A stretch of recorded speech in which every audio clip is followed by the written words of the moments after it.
So we are here for our lovely Thursday coffee chats, which I love. It's sunny in the UK for once. We're making the most of it. And I've got my lemon and cucumber water. How are you doing, Brice? It's sunny in Atlanta, Georgia, too, but we're not called Hot Atlanta for nothing.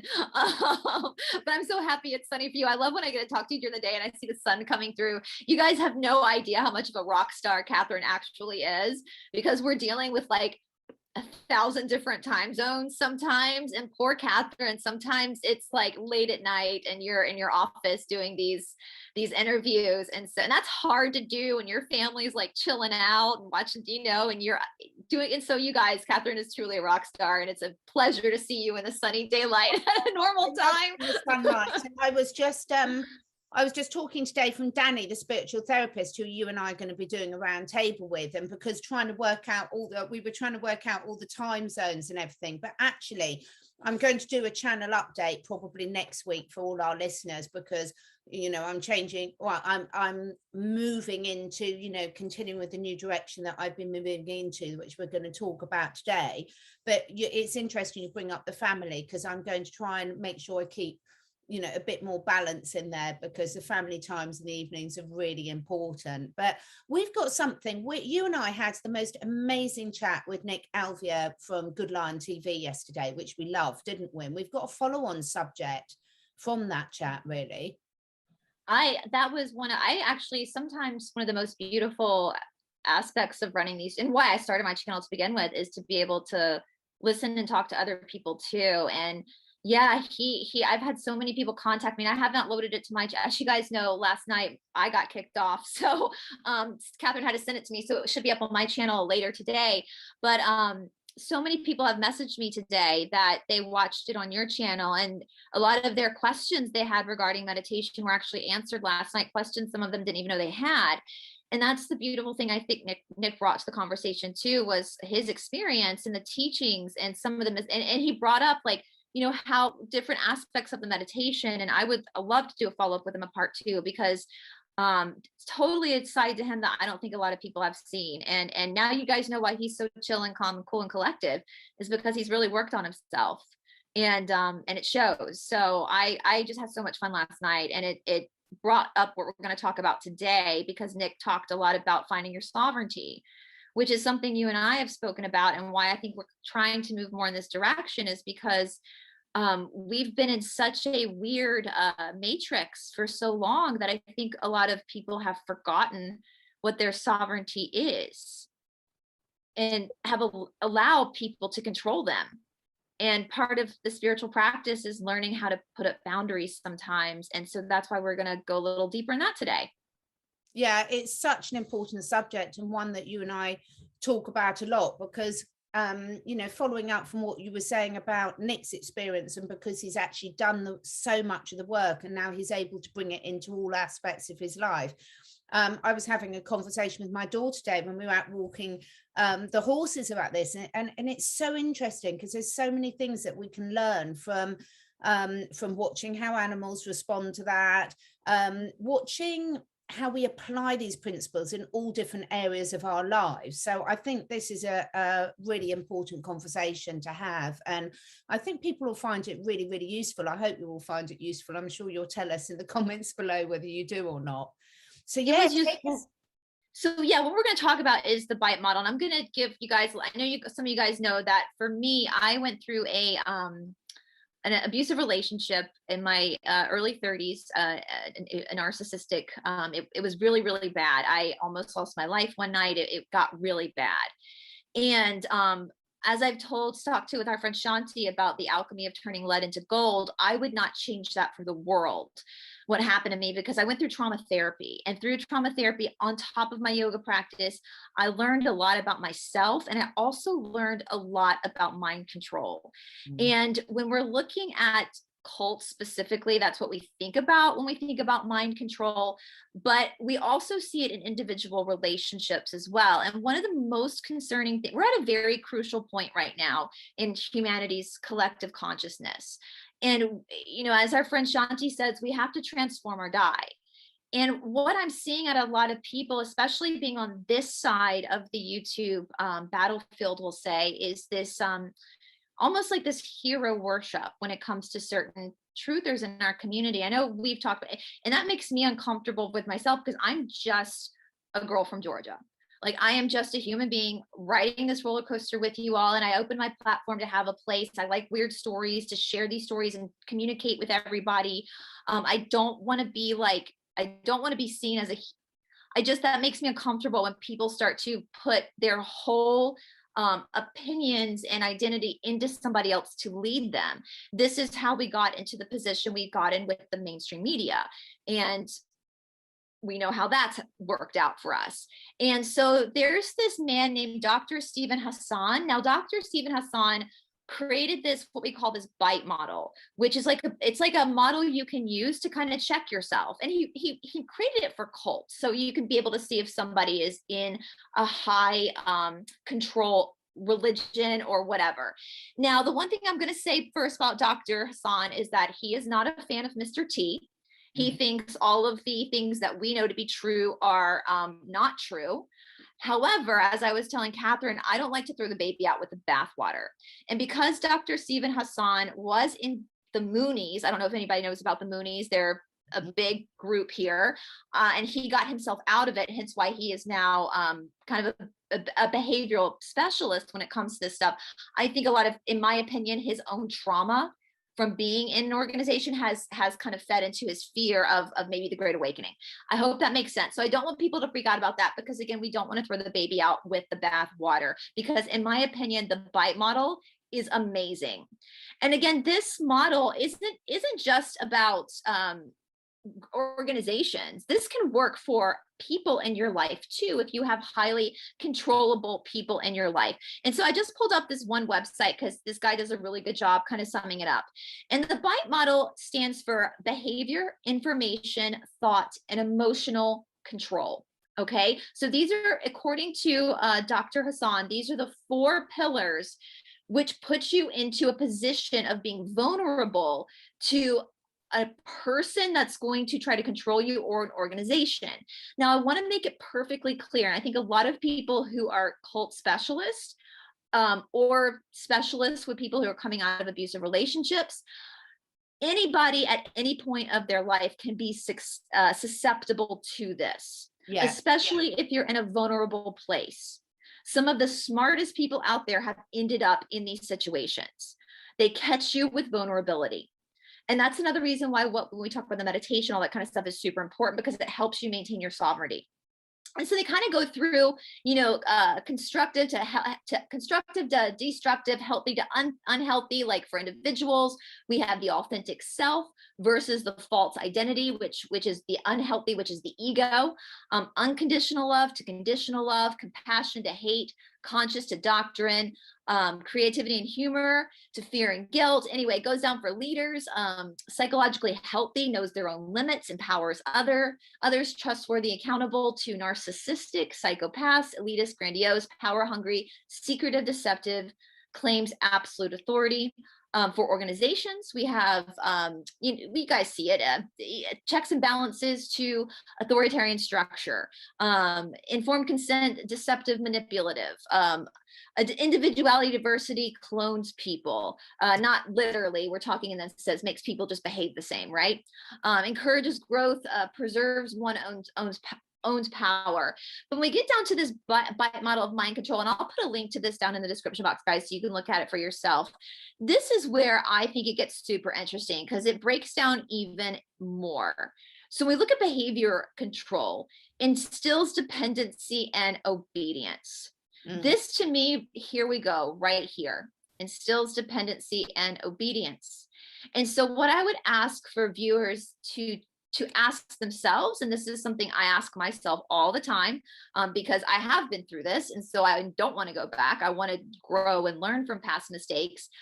Are you totally dependent upon a particular person in your life, be it a person in your physical life or someone on YouTube? And do you feel like you have to be obedient to that person? For example, if you're, Catherine, we've talked about this a lot. If you're in a true healthy relationship with somebody, regardless of whether that's a friendship, romantic, you should be able to have difficult conversations with that person without losing the friendship or the relationship.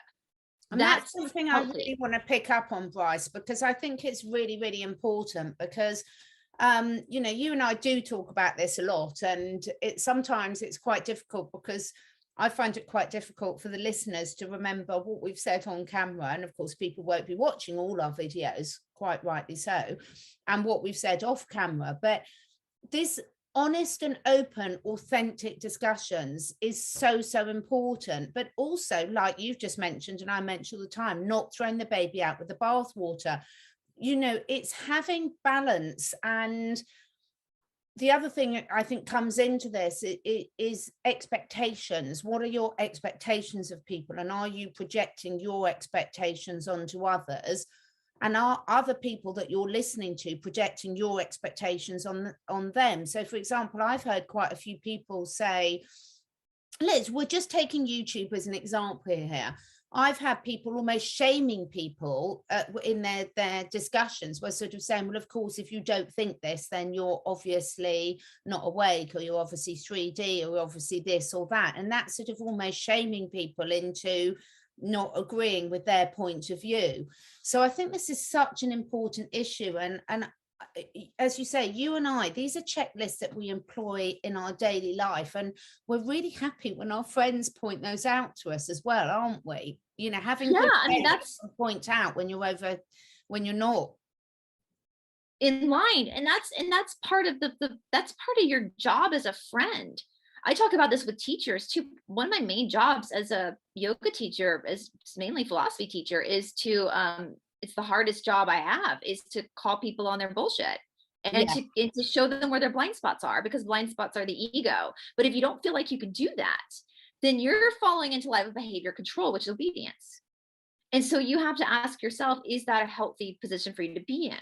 yeah, There's not one person in my life that I agree with 100% on everything, nor do I want there to be. But I don't have to be, my friends don't have to be exactly like me. They don't have to think exactly like me. I like learning from people.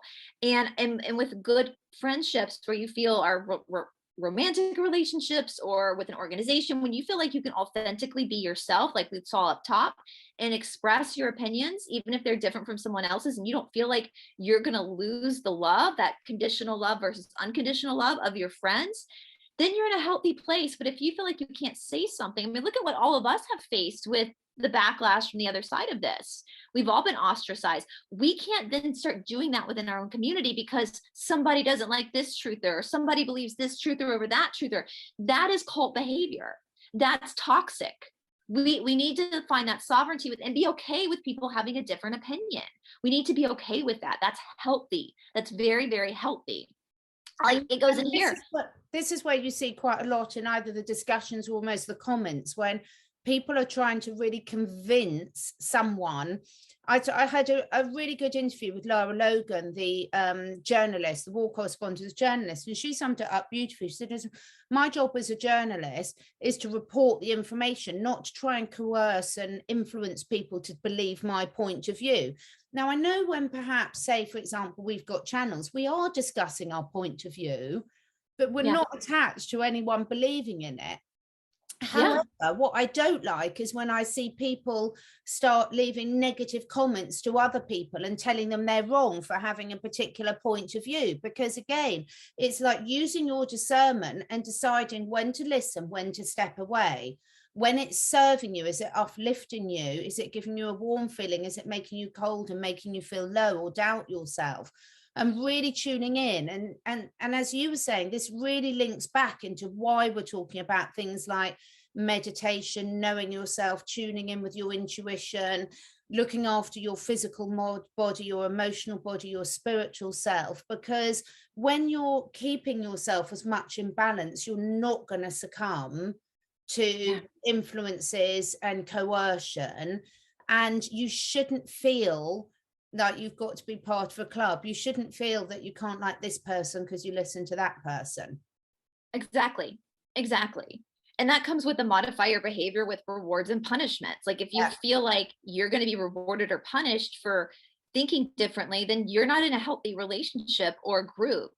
It goes, I mean, this kind of like dictate where and with whom you live. That gets more into the organizational control, but and you guys can read more about that. But then you get oh, this is a big one. For it deprives you of 7 to 9 hours of sleep each night. Okay, that's a big one for abusive relationships too. For some reason, these people who want to control will start to pull sleep away from you. So if you're, even if your own personal life, if you're with someone or dating someone or that's constantly like trying to wake you up at night and talk to you and make you feel like you, they're doing that intentionally. That's just sleep deprive you so that you're not thinking logically, that you're not, you know, I mean, everybody knows that I go to bed super early because I get up really early in the morning, and all of my friends know that and like respect that. And if I get a text, they know I'm not going to text back until I wake up in the morning, you know, like, and that's fine because that's a healthy relationship. Exploit you financially. That's the big one that I'm seeing in the truther movement as well. Yeah. And that makes me uncomfortable. I mean, we're Catherine and I both monetized. We absolutely need the income we get off of YouTube, but that's not exploitation. That's coming through AdSense. You know, patrons, those are things that people volunteer to do. But when you feel like you're being exploited, that's behavior control. And so you need to kind of sit with that. So let's go over to, there's fear into it. So for again, a lot of people will talk about you know, products to help the health side of things, training courses, because another thing we're going to be speaking to Nick about is the importance of a teacher at various stages in your life. So if there's choice and people are bringing stuff to you with a genuine will to add choice to your life, to take back control, and you decide whether this is something that resonates with you or not, that to me is really different to fear tactics that you might see at the end of a Tony Robbins event. And yeah, I'm speaking on Tony Robbins, like, oh, you have to sign up today, otherwise it's too late. You know, anytime where there's a fear tactic employed to sort of say, you've got to do it now or it's too late, to me is overstepping the boundary. it's behavior control at that point. And I agree with you because there are a lot of, I spend money. It costs me money to go study with my teacher in India. And like when Nick was talking about Vipassana, sitting for meditation, yes, in those situations, you are provided a housing, all that kind of stuff, because it goes with the territory. With my teacher though, because it's a different school, we're not provided housing. We have to get our own housing. Yeah. We're not provided food. We have to get our own food because it's, and I prefer it that way. People are like, oh, and I'm like, no, because that shows that my teacher is not trying to control us. He's running it as a school, period. We have to fend for ourselves regardless. And so, yeah, it's definitely, and like, our students, my students who pay for my courses at AYA, I'm there to teach them what I know and give them a course and give them accountability, but I'm not there to tell them what to eat, how to sleep, what to do this, or who to date. That's not my business. And so that's a huge thing to look for. If you feel in any situation, if you feel like you have to do something in order to maintain that relationship, whether it be in your private life, in your public life, on YouTube, off of YouTube, that is a huge red flag. That is a huge red flag. And when it comes to like the fear tactics used for behavioral control, I'm going to tell you guys that you should not be afraid. You are enough. You don't need to buy this to be enough, to do that to be enough. You are already enough. And when products are being sold to help you, they're actual products there, and you have that choice. No one's going to force you into it. I hope that makes sense. And I think most people understand. It's an important sort of, distinction, because we all do need things. I mean, Brice and I have spent huge amounts of money on self-development, and my self-development takes so many different forms depending what my priorities are at the moment. It might be a course that I want to enroll in, or it might be some coaching, or it might be some physical products that I need to bring my body back into balance, or it might be some detoxification, and then I will have the same things going on with my animals as well. But again, it's like what I find really worrying is when I see people employing fear tactics, and then I like, is this really serving people? It's just being aware of it and noticing it and noticing how it makes you feel. Do you feel that desperation, or do you feel empowered by making a choice? Yeah. Do you think that person is still going to love you or like you if you say no? Yeah. Right. And I think people understand the difference between that, the manipulation versus just the genuine business, right? Information control. This is a big one. Deliberately withholds and distorts information. And we've seen this on a macro scale. And I'll be honest with you guys, like when I do deep dives on my channel, I'm always worried that there's some information I've missed, and therefore it's going to distort someone's view of the story, or maybe has distorted my view of the story. Hence why you'll hear me say, if you know something else, please put it in the comment section below, because I consider the comment section to be part of the video, right? So when you guys are commenting, you're part of the story too, because we never want to withhold information from people. That's manipulation, especially when you know, and we see that big time with big high control organizations. You also notice this with relationships that are toxic. Information will be withheld intentionally, which, it goes back and forth. Is that lying? It just depends. But if you're withholding information intentionally that will give somebody more clarification, or perhaps is going to change their mind, then you are manipulating that person, and that's not okay. Forbid you for communicating with ex-members and critics. So again, that's big with organizations, but on your personal level, are there people in your life that won't let you talk to other friends?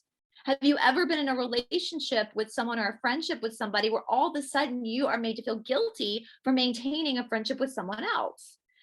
That's not okay, because there's a reason why they don't want you talking to that person, and it might have to do with information control. Restricts access to non-cult sources of information. That kind of goes with the same thing. Let's see anything that's more. We'll go ahead and move down to thought control, because you guys can, I'm going to put this link down in the description box so you can pull all this up yourself. I keep this on hand for myself too. So teaches you to internalize group doctrine as truth. Right? We see this big time on the macro with what's going on in the world. We can't say too much because of censorship. So we kind of understand that. But it kind of goes back to me again to that behavior control, where you instill dependency and obedience, right? When you see whatever that person said has to be the truth versus just a perspective of the truth or an opinion of the truth. Yeah. And this is big. So this is huge in my trauma therapy. We talked about this a lot. Install black versus white, us versus them, good versus evil thinking.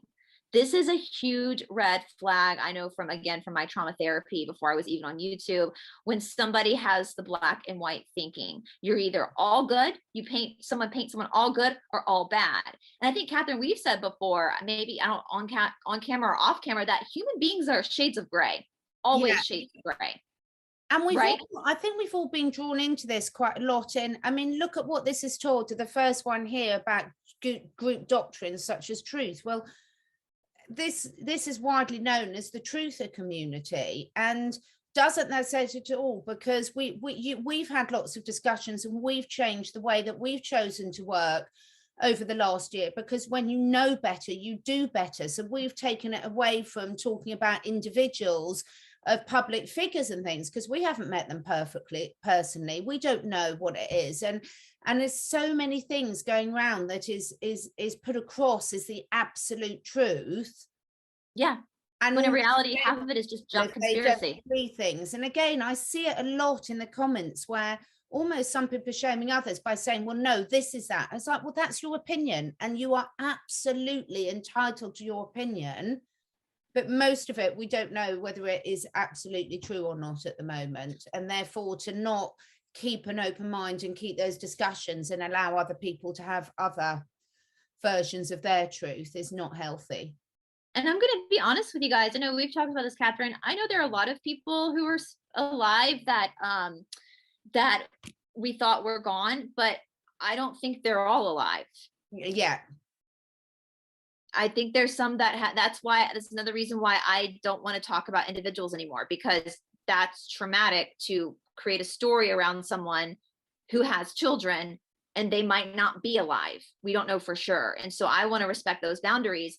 And you know, we see this with even celebrities. People paint this one completely black, they're completely evil or completely white. You see it with truthers, this person's completely bad, and can't people just be people? You Yeah. know, and so we have to be very, very careful about this. And when you start to, in my experience anyway, when I started to catch myself with this kind of stuff, then I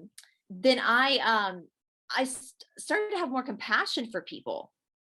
When I started to really catch myself painting people black or white, I started to find more humanity in other people. And that's just something I noticed within myself. And I really hope that people will take this into consideration, this black and white thinking. It can push the brain into like a mental disorder as well, like can go into more borderline stuff like that. And that's something we want to be able to stand in that sovereignty. We don't want to have to change our brain so much to go from one organization of control to another one, you know.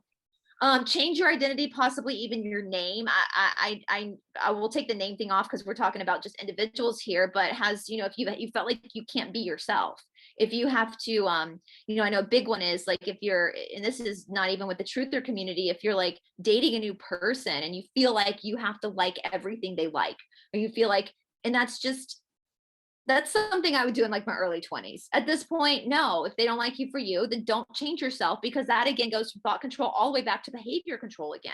And that's toxic. Let's see here if there's any, let's go over here to, oh, here we go. I like this last one. Rejects rational analysis, critical thinking, and constructive criticism. That is something that I feel like a lot of people, even in the truther community, have a problem with.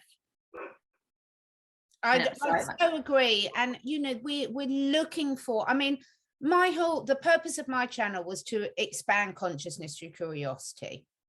And that covers a whole range of subjects. I want critical thinking. I want people on there that are going to challenge my way of thinking. I want people there. Now, of course, I'm not going to waste my precious time and life with someone that I absolutely do not resonate with.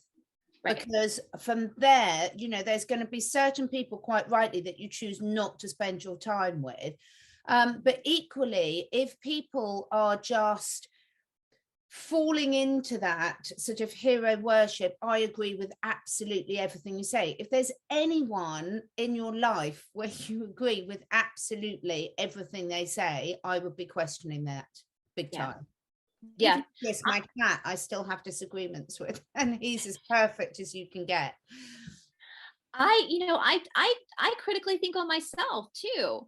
There's so many, and I haven't taken, you know, the only videos that have been taken down off my channel are videos YouTube took off my channel. I have a lot of videos left on my channel from a year ago where my opinion has completely changed. Yeah. And I've left all that up because I'm a human being and I'm on this journey with everyone. I thought for the longest time that if we were looking at the book of Revelation, that we were in the apocalypse. And it wasn't until I found Tartaria and sat with it for a while that my opinion changed. And so that's okay though. And anybody that's going to not allow you to critically think, there's a problem there. There's a problem with that. Or if someone's not going to let you challenge their beliefs, there's a huge problem with that. When your beliefs are challenged, that's when your beliefs expand.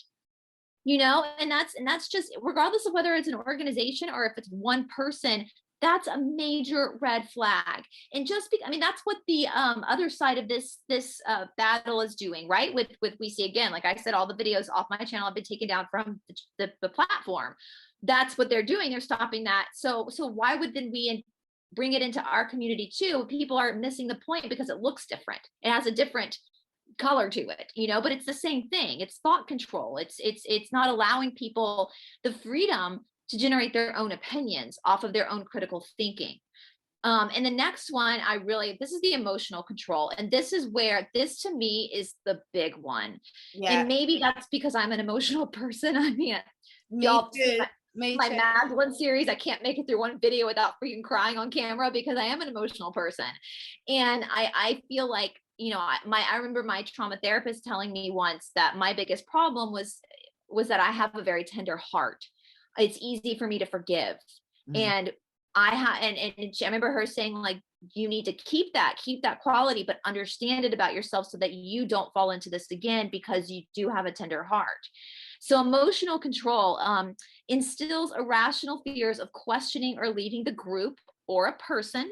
They call this phobia indoctrination, that if you start questioning this person, then all of a sudden you're going to be out, you're going to be kicked out of the club or whatever. I don't ever want to form a club. I feel like we're just humans trying to evolve together. We're all walking each other home together. I don't feel like this is a club. And if someone makes you feel like that, then there's an issue there. It's emotional control. Makes you feel elitist and special. Love bombing. Guys, this is a big one. If anybody takes anything away from this conversation, love bombing.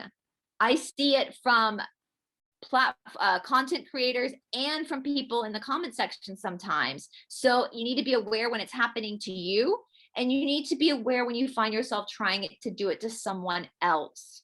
Be kind to people. If you respect them and you think they're cool, you can absolutely compliment them. That kindness is what changes our vibration, but don't do it to manipulate. Yeah. And when it comes to like relationships, like we'll talk about love relationships. If you meet someone and all of a sudden they're like in love with you and want to move in with you and marry you, that's a red flag. It takes time for things to unfold. It takes time for that to grow, and that's healthy. Same with friendships. Catherine, you and I have gotten really close over these last 3 months, but we had known each other for a while. It takes time for all those things to happen. Promotes feelings of guilt, shame, or unworthiness. So if you're with someone that makes you feel bad because you have a different opinion or tries to shame you, that's emotional control. All right. Label some emotions as evil, worldly, sinful, or wrong. We've all experienced that before. Hello, from those of us who grew up in a church. I was just about to say that, so that just has a lot of religious connotations. Yeah. But we see that coming from our community as well. That if you don't believe this one thing, then that's evil and you're just wrong. That's emotional control. Teach emotion stopping techniques to prevent anger or homesickness. So if you're teaching someone to like ignore their own intuition, really, when that stuff comes up, that their own gut telling them something, when you're teaching them not to do that. And that, that's one thing I loved how we talked about with Nick last night with meditation. And I loved he brought it up, the discomfort of actually leaning into that, because sometimes I think people, even in a spiritual world, people think that spirituality is all about high vibration and just light and love. But most spirituality brings you to utter darkness, because you're having to deal with yourself and you're having to go through these feelings inside of you. And so you don't need to ignore that. Threatens and harasses your family and friends. That usually comes from actual organizations. I think if you have a friend or a person in your life doing that, singular, you would see that red flag and be like, that's not normal. Shuns you if you disobey or disbelieve. Oh, that's a big one, isn't it? I think we've both experienced that. We both have experienced that. That's emotional control. Yeah, absolutely. You're not going to fall in line to serve what my ego wants to believe, and you're going to be shunned. Yeah. So teach you that there is no happiness or fulfillment outside of the group. Which again, I think that's. Yeah, I want to talk about that one a bit, because again, we've seen over the last 2 years, and again, I'll be careful how I say this because of the censorship, but we've seen this on a macro scale, big time, with people shaming that they're going to damage grandparents if they go near them, and I encourage the isolation and things like that. But we've also seen it in terms of, I think, a lot of the communities that have been on YouTube, where it's almost been really looking to disrespect people that have got different views to ourselves. Yeah. So, if family members don't believe in certain things that you might believe in, it's almost encouraging that disrespect. And it's just like, my goodness, you can't solve the problem from the same consciousness that it's created with. And so if we're just behaving just as badly as everything we're criticizing on a macro scale, how is that ever going to move things forward? Exactly. And that goes back to the whole idea of cancel culture too. That's what cancel culture is. And we can't be on our high horses saying that that's wrong, but then also doing it ourselves. We can't be, you know, everybody has a little wiggle room for being a hypocrite. We're all hypocrites Yeah. at times, right? Do as I say, not as I do, right? My parents used to say that to us a lot, because we know we're going to be hypocritical. But the thing is that if we're going to put ourselves as being on the side of good, then we have to be aware of that within ourselves, that we have that propensity. And therefore we need to have self-reflection, self-control. And if we see ourselves being hypocritical, we need to do our best individually to course correct. You know, and as I said, I mean, my therapist told me I was very tenderhearted and I forgave very easily. And that's why I got myself into these kinds of messes. But we need to be, course correcting and then forgiving ourselves, and then trying not to be that way within our own community. You know, when your opinion is challenged, you don't need to react out of anger. Just let it be challenged. That's part of us growing. And I've said this on my channel a lot, as far as like information is concerned, a lot of us don't have access to any more information than the people watching us do. I have one military insider that I've gotten some information from, and I've said that, and I'm not going to share what he sends me because I don't want to get him in trouble. But I do try to read through it and digest it and figure out a way to present it in a way that I can give some type of backing. And if I can't, I just say it's just speculation and opinion. But when we try to, I don't know, keep people in this bubble of believing one narrative. Life is way too complicated to have this one narrative. The truth of what we're all going through has so many levels that for us to ostracize other people, we're no better than Anderson Cooper, or exactly. We have to watch that. We have to check ourselves. We have to work on ourselves. And again, yeah, when I go through the bite control with myself, it's not just checking for people in my life, it's also checking myself too. Like, am I doing any of this? Am I doing anything like this that is not healthy and is possibly toxic? And how can I correct it if I am? And so I'm hoping that people watching will incorporate some of this stuff as well, and maybe stop putting themselves in a position to be vulnerable to being controlled again, if that makes sense. And I think, you know, a lot of it goes back to what is the purpose of what you're trying to communicate? Are you trying to communicate something to add value in some way?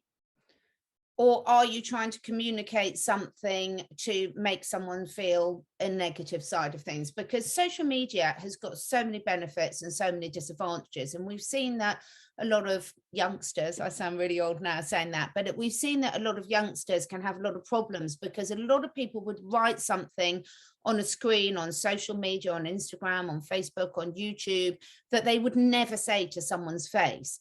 And my general rule is, whether I'm having a discussion on camera or online or that, if you always speak to people in a way, one, that you would want someone to speak to you, and don't ever say anything sort of online that you wouldn't say to someone face to face and feel happy with the way that you're conducting yourself. And of course, as you say, there are always hypocrites. We're all going to react to certain things and have different triggers. That's life.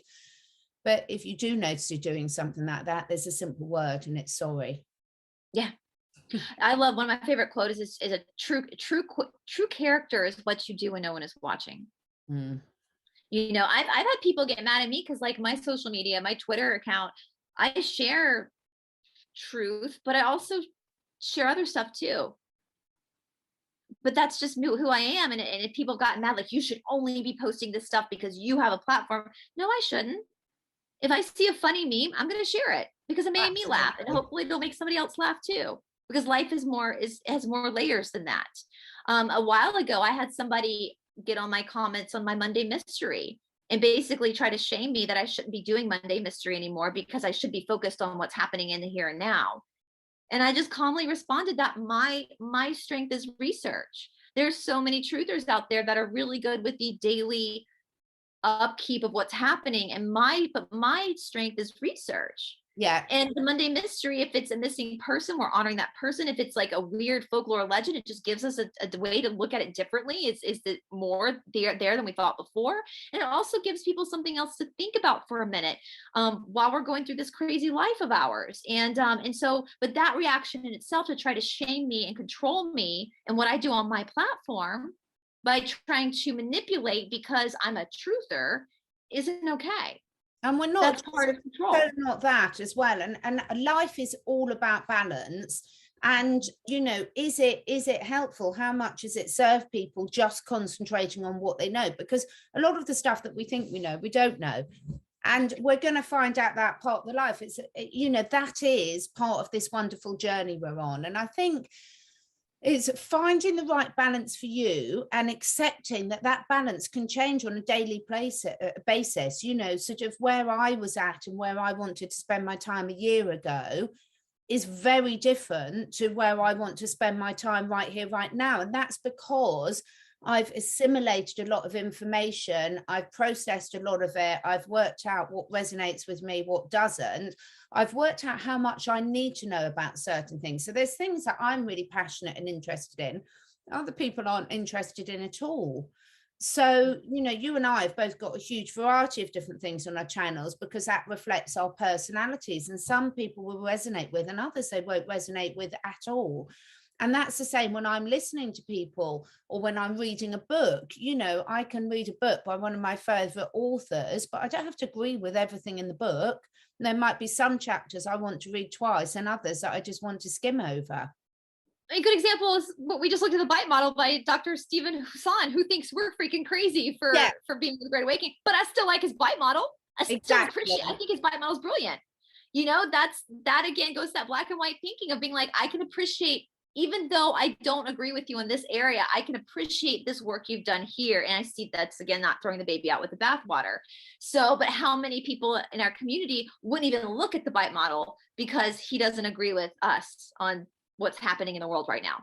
You know what I'm saying? Like, we have to, it's basically like, I guess the motto is like, in my opinion, don't try to control other people and don't let other people control you. As Nick's talked about a lot in yesterday's episode about finding your sovereignty, being in your sovereignty, being you.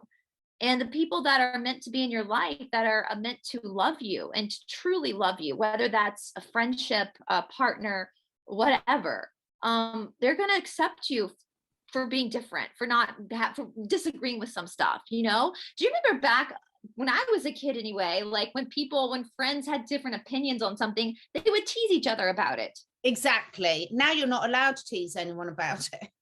Now you just can't be friends. You have to cancel them, you know? So absolutely. Let's go back to just teasing each other about our differences, opinions, you know, like, let's just go back to that. And because that was way more fun and way more loving to be in that space than having to be so controlled and all that kind of stuff. So I really hope, and especially for, you know, if you find yourself lionizing another truther, just check yourself. You know, I promise you, I think Captain and I know a lot of the truthers personally. We're all just human beings.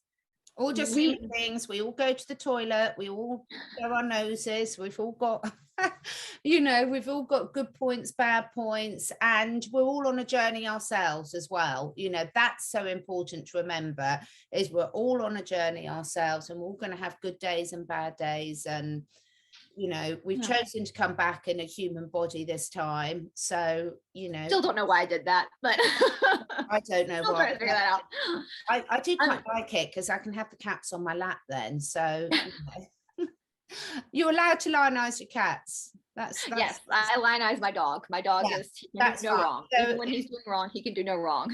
So if they've got fur, that's fine. Run around after them. But yeah, we just want to have this chat today because it's something that's important that we've been recognizing, haven't we, and sort of cross-checking ourselves quite a lot, and also having good friends where they can point out something to you, because we've all got our blind spots, which will be a different coffee chat. You know, that's one of the things I appreciate about our friendship so much, is we don't have to agree on everything. We can have those conversations, and you know, it's absolutely fine. We appreciate them. Absolutely. So I hope that helped you guys. If you guys are familiar with this concept, or if you learned something or caught something about it that we didn't catch, let us know in the comment section below. Because even like I said, I consider the comment section to be actually part of the video too. Absolutely. So yeah. Thank you for watching, everyone. If you're somewhere where there's sunshine, enjoy it. And if not, then we'll send some over. Create your own sunshine. See you soon, everyone. Bye. Bye.